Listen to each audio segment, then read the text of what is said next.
Now, the Presidency has just concluded its briefing on the update on the medium-term development plan. It is a 5-year strategic framework for development, inclusive growth and improved living conditions. Newzroom Afrika's Nasiphi sat through some of that engagement. She joins us live from Cape Town. Nasiphi, good morning. You're standing alongside the Planning, Monitoring and Evaluation Minister this morning.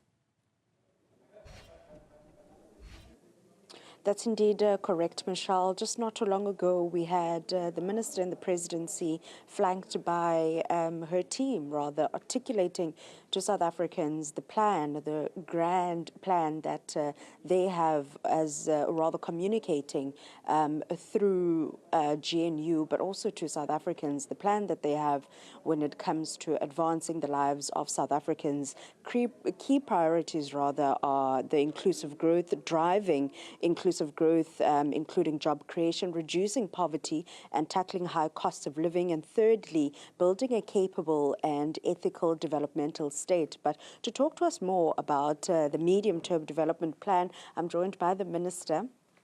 Minister, if you could just articulate to the people of South Africa this elaborate plan that you have for not only government, but also to enhance the lives of South Africans, which will be implemented between, the year of 2024 up until 2029.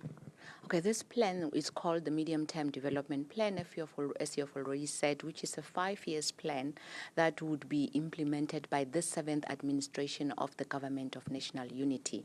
What we were outlining today was just the process and where we are in terms of finalizing it. We have gone through 3 lekgotlas of government, where we have then now discussed and debated few items that are supposed to guide us in terms of interventions that government is actually going to take. Obviously, it wasn't that much easy because it is for the first time that we are having the kind of the GNU that we have this time around. So how we developed it is that we took the statement of intent that had actually binded the Government of National Unity. Then we looked at the manifestos of different political parties, the 10 political parties in the GNU, because your manifesto is actually what you're selling to the people. But because this is a GNU, we wanted to make sure that we align the plans of what we are going to do to what we have promised our people out there. So the 3 priorities that you have just spoken to came as a result of us sitting down, looking at all the manifestos,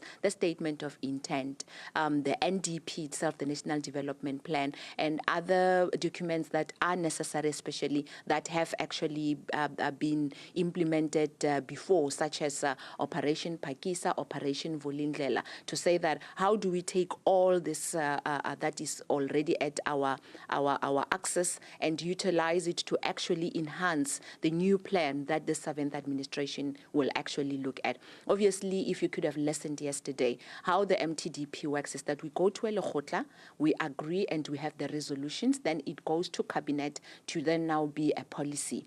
But before that, this is when then you'll find that every year the president, when he gives his SONA, it will actually be a matching order for government department to actually say, this is what we are going to expect you to actually implement from the MTDP. So yesterday, the president have in his SONA or in his address given a matching order for this particular financial year to say that the MTDP will actually be expecting that government departments should actually concentrate on that, not only on service delivery, on services, but also institutional mechanisms that are supposed to actually be put in place to be able to kickstart some of the processes that are going to be necessary in the next coming few years. On that note, Minister, may we zone into the NHI, where we're sitting currently, and looking at the frameworks and the medium-term development plan. How does that factor? The NHI is obviously an act of parliament, meaning that is the act of government now that must be implemented.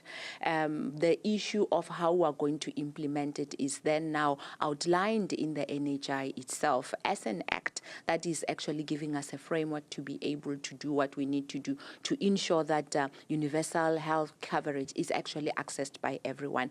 If you could have listened yesterday, what we are going to start with, because it's going to be a phased out approach, we will then now have ministerial advisory committees, and I do believe that the Minister of Health will then now outline in the future exactly how we are actually going to be able to implement some of those things. In some of because there are two currently that we have included in the MTDP, one that will be dealing with technologies and the one that will be dealing with benefits and accreditation of service providers. That's where some of the issues that are contentious will actually be outlined and threshed out, so that whatever it is that we are doing as we implement the NHI, we don't leave anybody behind. So that is what we are actually going to be doing currently in this 7th administration. This plan was described as very ambitious but implementable. How are you going to be holding the various government departments that are not meeting a deadline? I mean, it is a 5-year plan to implement and also see some sort of results. How will you be measuring and also holding those government departments accountable? We actually are responsible to giving departments, and actually just now, a few weeks from now, we will be issuing out a circular, and that circular will then now be giving institutional mechanisms that will allow departments to know exactly what we will actually be expecting as it relates to the implementation of the MTDP. We are also in the process of looking at the different APPs that different departments have actually been able to come up with or are still developing before they are adopted at Parliament. We go through a process of actually assessing if their APPs are actually aligned with the MTDP. Where there's no alignment, we say, but there's no alignment, there's a problem here.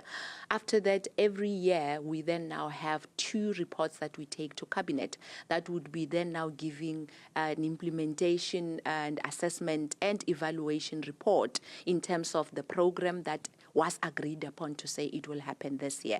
But one of the things that we are going to introduce is to digitalize monitoring of programs. And we have developed, or we're in the process of developing a dashboard that would allow us to be able to also have early warning systems and mechanisms to say that, but the implementation of what we agreed upon, according to your budget, is not moving. What is happening? How do we intervene? But as you already know, the President also have a process where him and the Deputy President meet with different ministers to say that, but according to DPME, this is what you are supposed to do. You haven't been able to do it. So how do we then now assist you to be able to move the needle? If not, then the intervention, because the President is the one that appoints ministers, will come from there.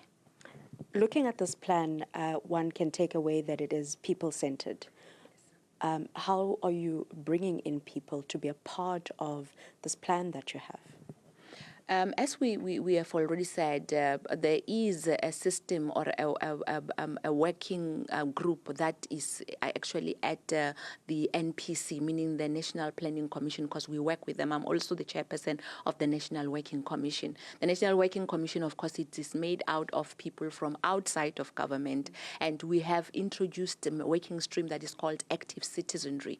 So in the MTDP itself, during the imbizos that the President usually have, we will be dealing with that particular matter of ensuring that we take people with us as we implement this, so that we can also hear from them if things are happening the way that they are supposed to do. But we also have something that is called frontline monitoring, where we show up unannounced in different departments and different centers of service delivery, including in municipalities, so that we are able to know exactly what our citizens are actually facing. If there are longer queues, we will be standing in the queues with our people without anybody actually seeing what we're doing. So that when we give us a report, we're also able to say, but according to our frontline monitoring report, what you're saying is correct or is not correct, or is accurate or not accurate. So that's how we're bringing people. But also the President did announce that we will be having a national dialogue that would allow us to actually kickstart the process of coming up with the next 30 years plan of government, because we are also responsible for the long-term plan. In the past, we called it the NDP. I believe that we'll still be calling it the NDP. However, this dialogue will allow us to review how we've been doing things, so that as we start the negotiation process of coming up with plans that will allow us to come up with the next vision, the next 30-year vision of the country, it would be informed by this particular process of the national dialogue. Earlier on, you spoke about SOEs being commercially viable. Yeah. How does this plan ensure that SOEs become what you're hoping, which is commercially viable? We've already started with reforms of our SOEs. This is why you are actually seeing movement as it relates to what has been happening in ESCOM and actually what is happening in Transnet. We've also been able to introduce new reforms that are allowing private sector participation, as I've already said, so that we can then now be able to make sure that whatever it is that we're doing speaks to the intent of what our SOEs were made for. As I've already said, they've got two mandates: to be commercially viable, also the developmental mandate part of it. So there is a bill that is already being processed in Parliament that is going to establish a centralized model that will introduce a new governance in terms of how our SOEs are actually supposed to be ran. We've gone out to do a study. Before the study was done in Singapore, we've also gone to China and we've also gone to Norway because they've got the similar system. And in all those systems, we then now have been able to understand that there should be a centralized way of actually ensuring that as the OECD countries move forward in terms of how we deal with SOEs, we also form part of it. So we are going to be able to see a difference in making sure that we move our SOEs to the market-orientated platforms so that they can then now be able to be financially viable, as I've already said, and not depend on the fiscus anymore. We are done with taking the fiscus to bailing out SOEs. That era is gone now. Our SOEs need to be financially sound, and they will then now meet their commercial mandate, and that will happen because we are going to introduce a centralized model of running and governing the SOEs. To see this plan materializing and being felt at grassroots level, it will be delivered in many cases, or in all cases, by local government. The state thereof of local government or municipalities in the country, we've seen the Auditor General's report, the SIU investigations. How will we see the plan ensuring that the plans that the MTDP has is filtered all the way down to the people that actually will be feeling this change of this plan for this seventh administration? First of all, the Lekgotla of government also include premiers of different provinces. And there's also a presidential coordinating council where you also have mayors at some point of cities that actually come to the meetings that we actually have. But the president yesterday outlined the fact that this MTDP is going to put at the center of it the coordination centrality of the DDMs that we have, where we will have government, that is central government, provincial government, local government, and other sectors of society like civil society, academia, and business coming together in a specific district to deal with service delivery issues. If there's water issues, those matters will actually be resolved, and intervention will come from different departments as well as a private sector in terms of making sure that we do support local government to be able to meet their fiduciary responsibilities. And then last question, I promise. We are wrapping up now the work of the 6th administration. You indicated that on the 1st of April, you'll be hitting the ground running when it comes to the implementation of this particular plan. What can the people of South Africa expect as of April? As of April, of course, the budget is going to be actually announced in terms of the funding mechanisms that will allow us to do what we need to do from this financial year that is starting on the 1st of April. You will be seeing more a whole of government approach in how we do things. The silos part of ways is not going to happen anymore, but we'll also be seeing a lot of programs and projects that deals with the issues of job creation from all levels. That's what we are actually going to be doing. We are going to make sure that whatever it is that we do, we also come up with mechanisms that will allow us to invest in innovation, because innovation is there, but it is not channeled in a way that it would then now result in those people actually being able to give what they've innovated to entrepreneurs to sell, because others are innovators, but then others can be able to sell it. So integrated way and coordinated way of doing things is what people should actually be able to expect, but equally so, we're also going to ensure that in terms of the issues of corruption, we hit hard on them and we allow society to also play part in informing us on issues that we may not know in the localities where they stay. So a whole of government integrated approach is what you will see through the DDMs that are already in place. Minister, I did promise last question, but I'll just squeeze in something else. You're saying that the statement of intent, including the manifestos of the various political parties, the engagement that come with having a document like this, I would like to think that it was not an easy process. Talk to us about those engagements that you've had with the various political parties.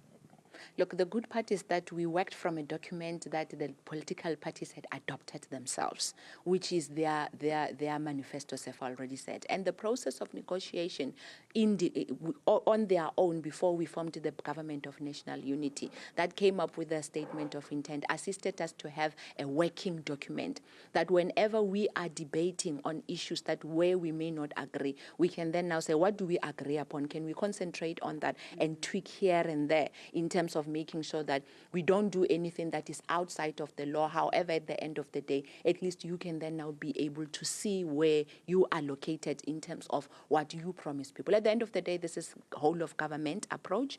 There is no DA, IFP government, but this is the Government of National Unity. However, we are realistic to say that we have to implement the manifestos of all the 10 political parties that are included, including UDM is also there. Their manifesto, as we placed the draft MTDP, they could see themselves there because we put all of it, 10, we made a slide to say this is what you said and this is how what you have said is actually included into the MTDP itself, and this is why we then now agreed on these 3 priorities. So it was a long, tedious process, but it did happen, and we are really happy and comfortable with the product that is going to be implemented by this government.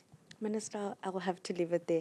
That is Minister there outlining the process of government framework, including the priorities that they have to make sure that the medium-term development plan is implemented come the year of 2029, indicating that as the Government of National Unity prioritizing the people of South Africa and delivering the services that they have promised them, they will not only make it a people-centered plan, but also ensure that the various government departments will be held accountable. Nasiphi, left us in Parliament. Thanks very much indeed.